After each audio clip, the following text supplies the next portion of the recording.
We've all been there, right? That electric, undeniable pull towards someone we call chemistry. It feels like magic, like fate, like something that's just happening to us. But what if it's something else entirely?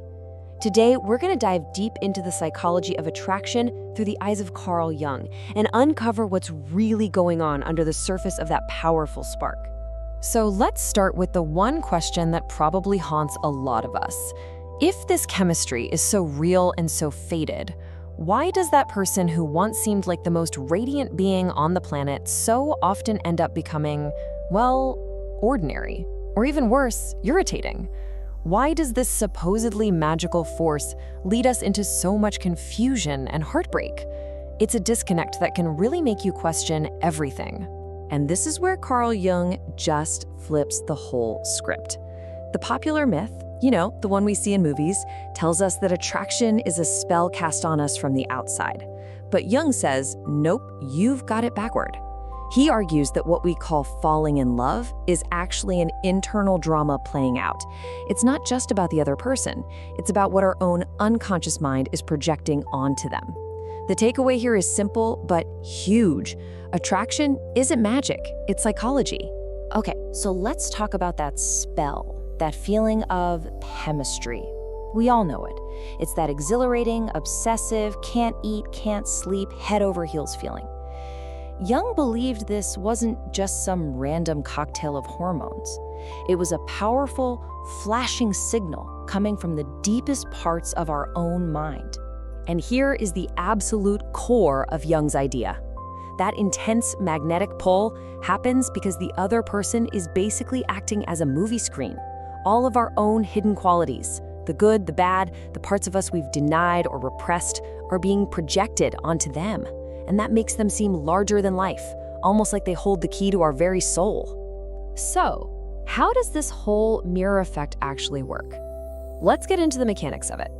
There are 3 key Jungian concepts that are really driving the whole thing. First up, you've got projection. This is the main engine. Jung compared it to how ancient people saw spirits and gods in rivers and stars.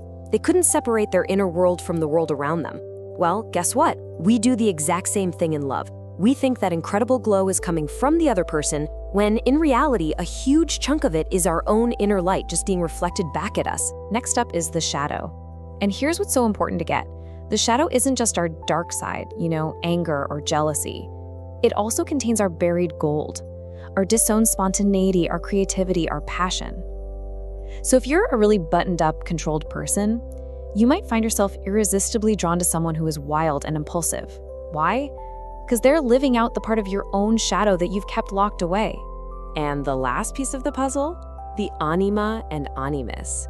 These are deep, symbolic patterns of the masculine and feminine that we all carry inside of us. When we project these inner soul images onto someone, they can seem unbelievably compelling, just perfect. That feeling of love at first sight, it's not because you're meeting them for the first time, it's because you're meeting a reflection of an image you've known your entire life. This quote just nails it, doesn't it?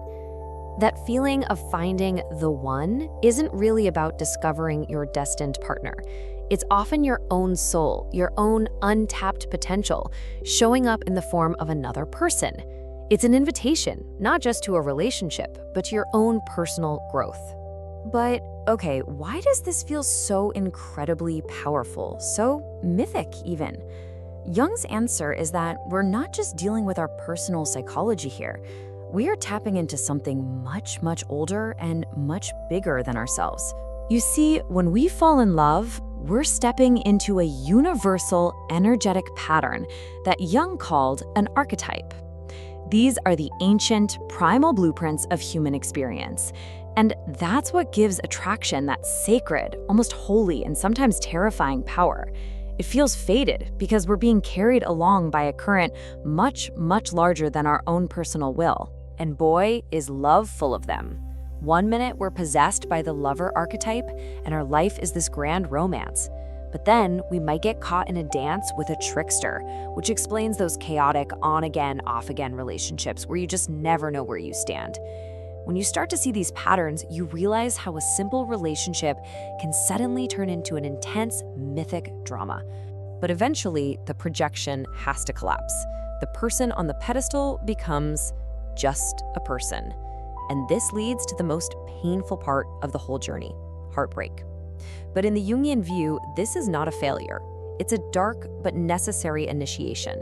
It's not the end of the story, it's actually a critical turning point. The poet Rumi captured the spirit of this stage so perfectly when he wrote this line: "The wound is the place where the light enters you." The pain of heartbreak isn't some meaningless tragedy. It's an opening. It is the very crack that forces us to grow and to finally see ourselves more clearly.